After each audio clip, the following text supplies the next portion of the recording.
नमस्कार, स्वागत है आपका राही न्यूज़ में। मैं आपके साथ संदीप पोईवाल एक बार फिर से लेके आए हैं आपको शिवाजी नगर जो शिव मंदिर है वहाँ पर जो शिव महापुराण की कथा चल रही थी। यहाँ पे लगभग एक हफ्ते की कथा चली है और आज इसका कथा का समापन है।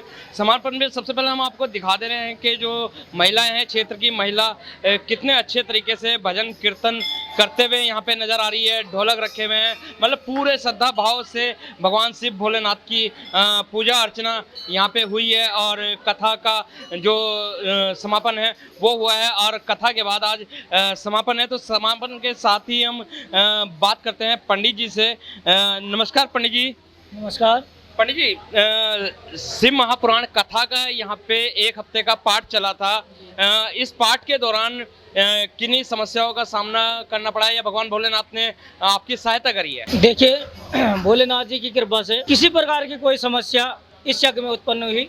मेरी कॉलोनी तो थी ही, शिवाजी कॉलोनी, पर अन्य जितना बड़ा क्षेत्र हमारा है अशोक नगर का, सभी मातृशक्तियों ने और भाइयों ने यहाँ पे बढ़ चढ़कर हिस्सा लिया और कहते हैं कि प्रभु कृपा भयऊ सबका। मैंने तो उनके ऊपर छोड़ दिया, जैसे हनुमान जी ने कहा, बड़े बड़े काम उन्होंने किए और अंत में क्या कहा कि प्रभु कृपा भयऊ सबका। जी, बताया जाता है जब जब इंसान पूरी भक्ति भाव से श्रद्धा से भगवान की पूजा करता है तो कहीं ना कहीं भगवान जो है परीक्षाएं लेते हैं। तो इस तरीके की कोई परीक्षा यहाँ पे भगवान जी ने ली है या कोई चमत्कार की है? परीक्षा थोड़ी भगवान ने ली, क्योंकि काफी बारिश भी हुई, पर भगवान ने परीक्षा ऐसे ली कि कथा होने से पूर्व उन्होंने इतनी वृष्टि करी कि लगा कि शायद आज कोई आ नहीं पाएगा, पर उसके तुरंत बाद ही उन्होंने बिल्कुल ऐसा कर दिया कि जैसे बारिश हो ही नहीं रही। ये परीक्षा भगवान ने जरूर ली है और मैं भोलेनाथ का और माँ पार्वती का बड़ा एहसान मानता हूँ अपने ऊपर कि उन्होंने किसी प्रकार की विघ्न बाधा इस कार्य में नहीं आने दी। और आज भी यज्ञ संपन्न हुआ और जैसा कि आप देख रहे हैं कि यहाँ पे भंडारा भी चल रहा है, तो भंडारा भी प्रेम से होगा और माँ उमा, जिसे हम क्या कहते हैं अन्नपूर्णा, उसकी कृपा से मुझे विश्वास है कि वो उसको भी पूर्ण करेगी। जी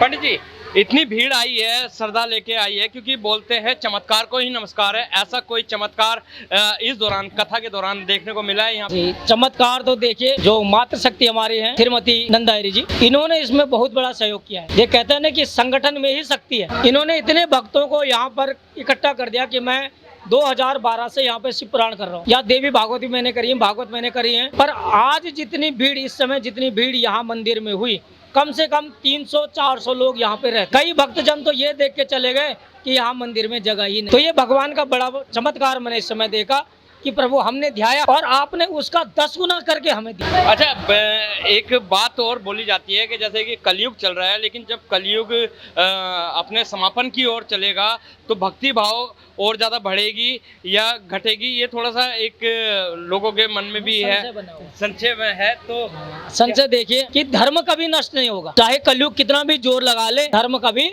नष्ट नहीं होगा। और जैसे जैसे कलयुग बढ़ता जाएगा वैसे ही वैसे भक्त लोग भी पैदा होते जाएंगे। पर क्या है, हम जैसे धर्म गुरु हैं या आप जैसे भक्त हैं, है ना, प्रचार और प्रसार करने वाले, इन दोनों ने मिलकर ये काम करना है। और कहते धर्मो रक्षति रक्षा, मैंने पहले भी कहा कि धर्म की रक्षा होगी तभी हमारी रक्षा। बताया जाता है कि जो धर्म है वो किसी विशेष जाति या विशेष समुदाय के लिए नहीं है, धर्म सभी के लिए है। अगर जो कहीं ना कहीं देखें तो इनविजिबल पावर जो बोलते हैं कि भगवान की शक्ति, वो एक ही है लेकिन अलग अलग रूपों में माना जाता है। इस पर क्या कहना चाहेंगे आप? जी, कैसे कल ये वृतांत चला था शिव पुराण में कि जो भी भक्त मुझे जिस रूप में ध्याता है, जैसे किसी ने गणेश जी की पूजा कर ली, उसको कोई फल प्राप्त हो गया तो वो गणेश जी को ही अपना श्रेष्ठ मानने लगता है। भगवान के रूप अनेक हैं, अलग अलग दुष्टों का संहार करने के लिए उन्होंने अलग अलग रूप लिए, पर भगवान ने अंत में ये भी कहा कि ये सारे रूप मेरे में ही समाहित। जो भगवान शंकर है, जब वो अकेले थे, अकेलापन नहीं सा गया तो एक से वो 3 हुए। पंडित जी, 4 युग आए हैं, त्रेता युग, सतयुग, द्वापर युग और कलयुग। तो जैसे सतयुग में, द्वापर युग में, त्रेता युग में तपस्या करके भगवान को हासिल किया जा सकता था, क्या ऐसे वो है कि कलयुग में किस तरीके से भगवान को हम प्राप्त करें? देखिए, कलयुग में रामचरितमानस में तुलसीदास जी ने पहले स्पष्ट कर दिया, कलयुग बस एक नाम आधारा, तुम्हारी सुमरी नर उतर ही पार। कलयुग में जिसने भगवान का नाम ले लिया, भगवान का संकीर्तन कर लिया, उसका समझो बेड़ा पार अवश्य। बहुत बहुत धन्यवाद पंडित जी। तो सुना आपने, पंडित जी ने बताया है कि कलयुग में भगवान का निरंतर जाप करते रहो, भगवान आपको कहीं ना कहीं मिल जाएंगे।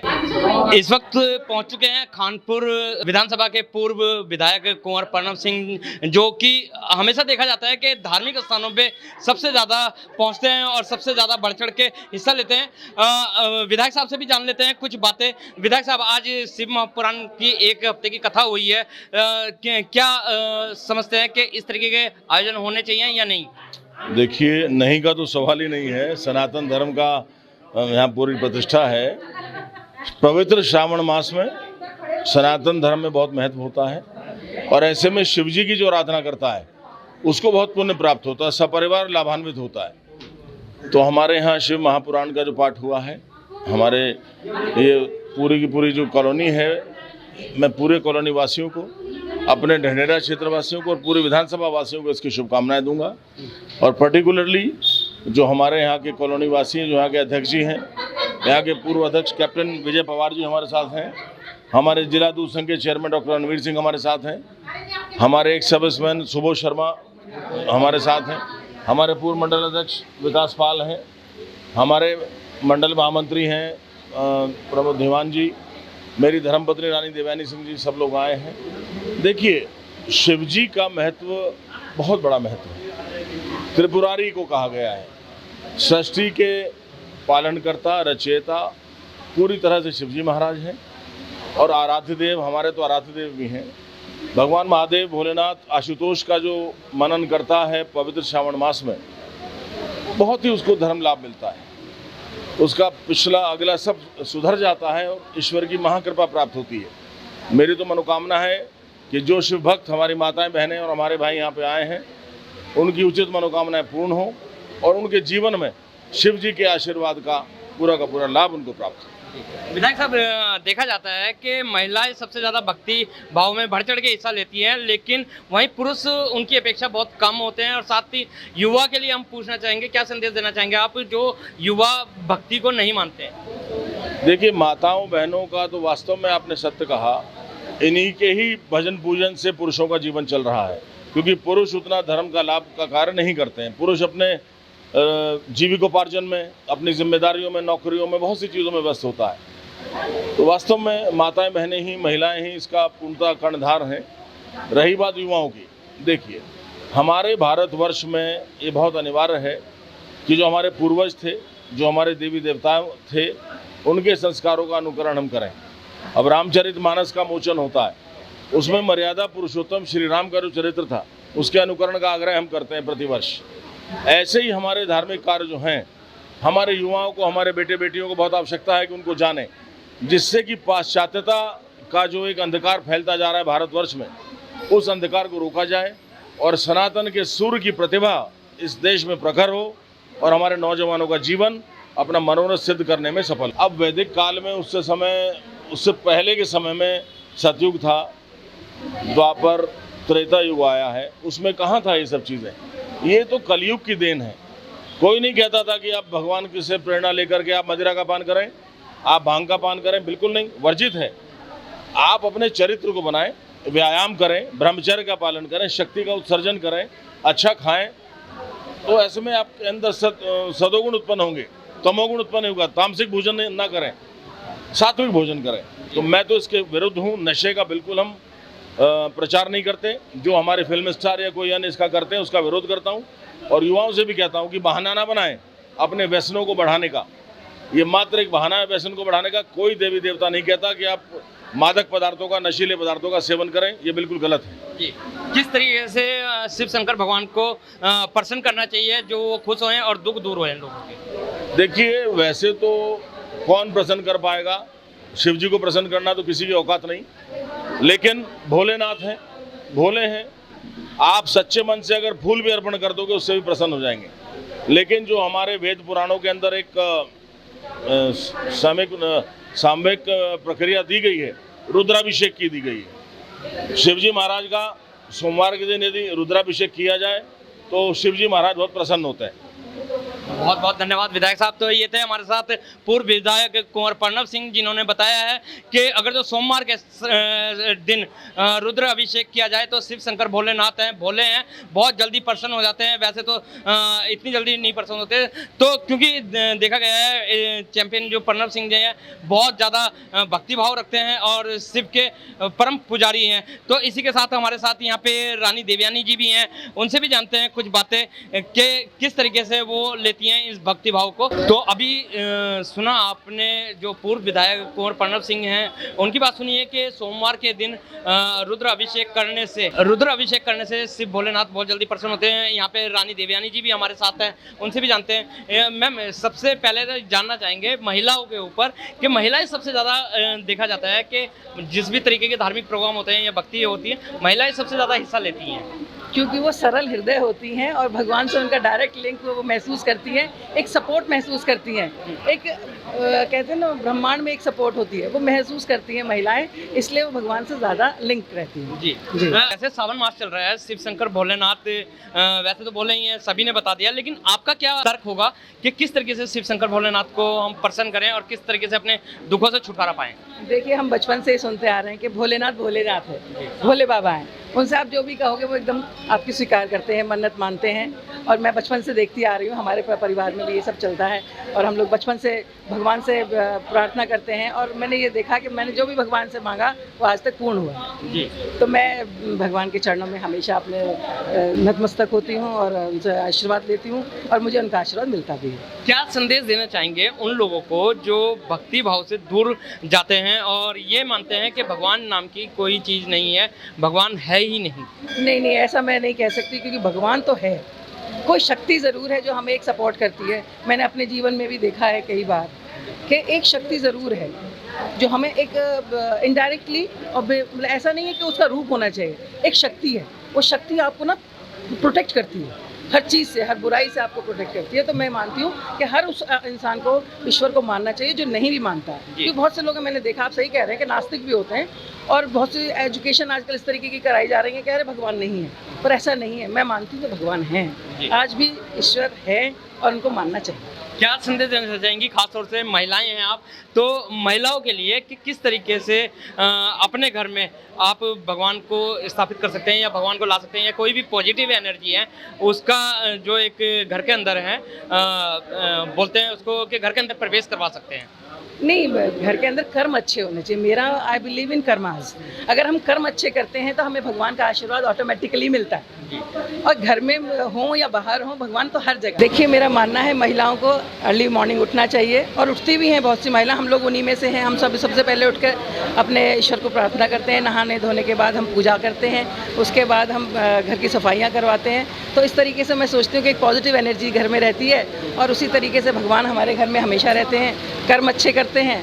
तो यही मेरा संदेश है। जो बहुएं अपनी सास ससुर से झगड़ा करती है या फिर घर में कलेशबाजी रखती है, क्या वहाँ पे भगवान जी रहते हैं? ऐसे घर में भगवान प्रवेश नहीं करते जहाँ पर कलेशबाजी होती है। जहाँ लोग मिलके प्यार से रहते हैं, सास बहू बहनें नंद सब सारा परिवार जहाँ मिलजुल कर रहता है, जहाँ खुशी होती है, खुशी जहाँ होगी भगवान वहीं प्रवेश करेंगे। जहाँ खुशी नहीं है, जहाँ क्लेश है, वहाँ पर भगवान प्रवेश नहीं करते। ये बहुत बहुत धन्यवाद। तो ये थी हमारे साथ रानी देवयानी जी, जिन्होंने बताया है कि घर में आप अपने सुख शांति बनाने के लिए अपने बड़ों का आदर करिए और अपने छोटों को प्यार करिए, तो घर में सुख शांति बनी रहेगी और भगवान का वहाँ पे आवास जरूर रहेगा। इसी के साथ अब हम आपको दिखाने चल रहे हैं भंडारा, जो कि भंडारा आज समापन है शिव महापुराण का, और शिव महापुराण में जिस तरीके से हुआ, तो कॉलोनी के जो अध्यक्ष हैं सावन जी, उनसे भी हम कुछ बातें जानते हैं, इनसे भी जान लेते हैं। जी नमस्कार सावन जी। नमस्कार। सावन जी, आपने जो शिव महापुराण कथा का आयोजन किया था, कितने दिन की ये कथा चली है? ये चली हमारे 2 तारीख से लेके 8 तारीख तक। 9वें तारीख को जो है भंडारे में जितने भी जो औरतें थे उन्होंने भी प्रत्यक्ष रूप से कांप के, उनके शरीर में एक टाइप का देवी देवता आके उन्होंने भी बताया कि जो आप लोगों ने काम किया ये आपके कॉलोनी के लिए बहुत शुभ होगा और अच्छा होगा, यानी कि सफल हो गया। सफल होगा बहुत अच्छी तरह से जी, सफलता बहुत अच्छी है। जी जी। तो सुना आपने कि कॉलोनी अध्यक्ष सावंत जी थे, इन्होंने भी बताया है कि ये एक हफ्ते कथा चली है और एक हफ्ते में इतना आनंद और मजा आया है। बताया है कि कैसे कलयुग में भगवान को याद करके भगवान को पाया जा सकता है और मन की शांति पाई जा सकती है। तो यहाँ पे भगवान के भक्त भी हमारे साथ हैं, उनसे भी जानते हैं कुछ बातें। जी नमस्कार, सबसे पहले आपका नाम जानना चाहेंगे? मेरा नाम प्रमोद धीमान है भाई साहब। जी जैसे शिव महापुराण की कथा का पाठ चल रहा था और आप आए, कैसा लगा आपको? बहुत अच्छा लगा भाई साहब। अच्छा, हमारे धर्म के बारे में जानकारी मिलती है और हम ये चाहते हैं, बहुत अच्छा है ये कार्यक्रम, इस तरह के हर होने चाहिए। तो क्या क्या सीखने को मिला आपको?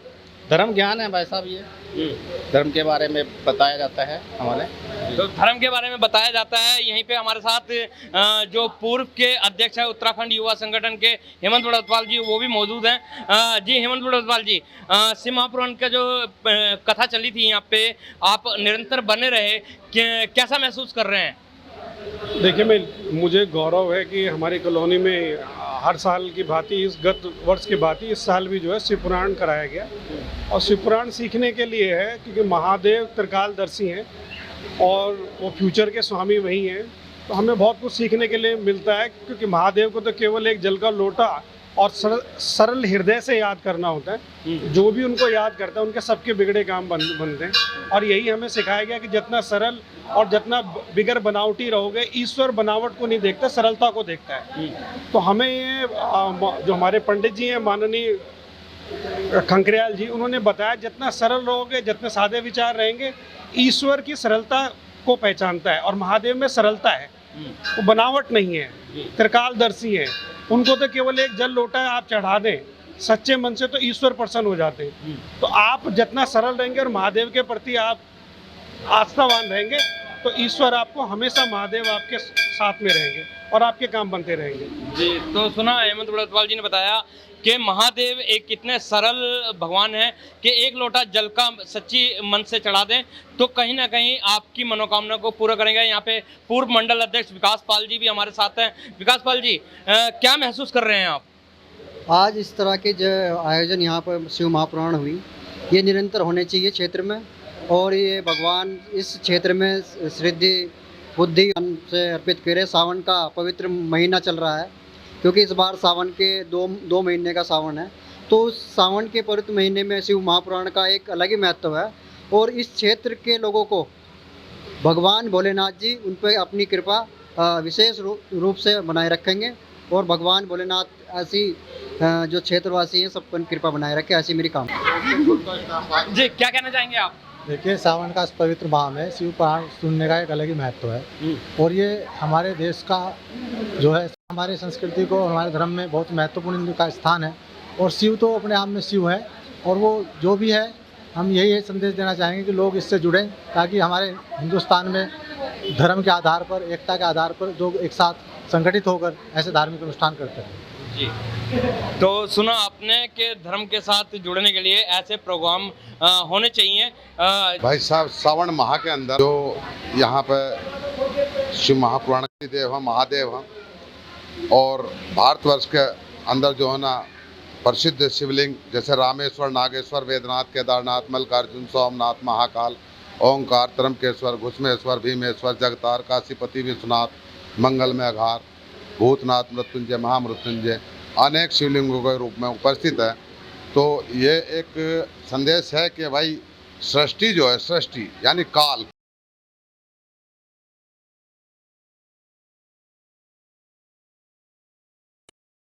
पूजा बांधे जंजीर।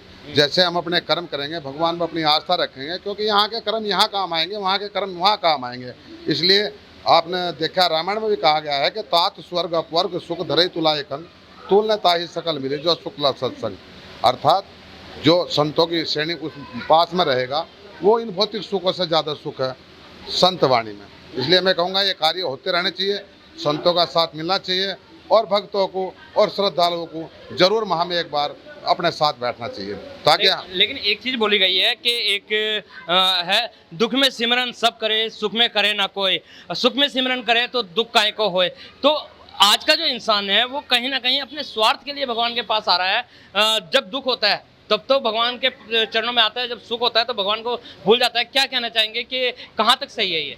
बिल्कुल सही कहा आपने। देखो, जब दीपक पर एक ज्योत जलती है तो शिवलिंग का आकार ग्रहण करती है, लेकिन लो शिवलिंग नहीं है। शिवलिंग का जो हमारे अंदर जो शरीर में आत्मा है वो शिवलिंग के आकार की जलती हुई लो के समान जो है ना 21.5 ग्राम में विद्यमान है। लेकिन जो खरबों आत्माओं का समूह है वो परमपिता परमात्मा शिव है। और बच्चे जो है ना बाप से नाराज हो सकते हैं, लेकिन बाप बच्चों से कभी नाराज नहीं होता। फिर भी दुख में ही सही, याद तो करना ही पड़ेगा। बाप बाप होता है भाई साहब। बहुत सही बात कही है कि बाप बाप ही होता है, और भगवान शिव तो बापों के भी बाप हैं, महादेव के भी देव हैं, महादेव हैं। कहीं ना कहीं अगर जो आप महादेव को सच्ची आत्मा से, सच्ची श्रद्धा से पूजा पाठ करते हैं, अर्चना करते हैं, तो आपके जीवन में भी दुख खत्म हो जाएगा। ये बताया सुभाष जी ने। महिलाएं भी हैं, महिलाएं से भी जानते हैं। सबसे पहले तो आपका नाम जानना चाहेंगे, क्योंकि आप हर जगह इस तरीके के धार्मिक प्रोग्राम में बढ़ चढ़ के दिखती हैं।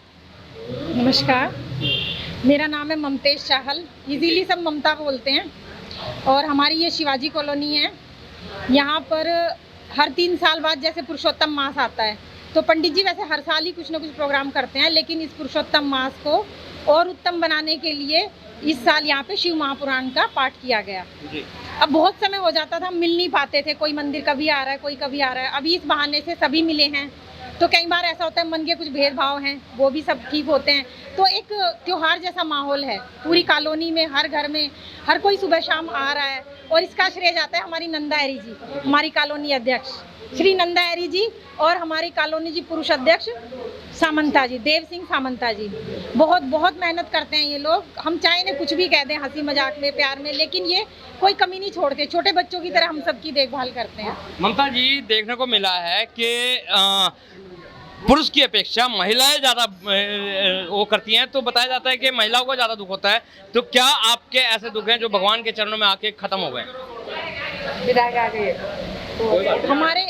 हमारे दुख तो हमेशा ही प्रभु के चरणों में आके खत्म होते हैं, लेकिन ये है कि शिव शक्ति के बगैर तो शिव भी अधूरे हैं, तो फिर ये समाज कैसे पूरा हो सकता है ना?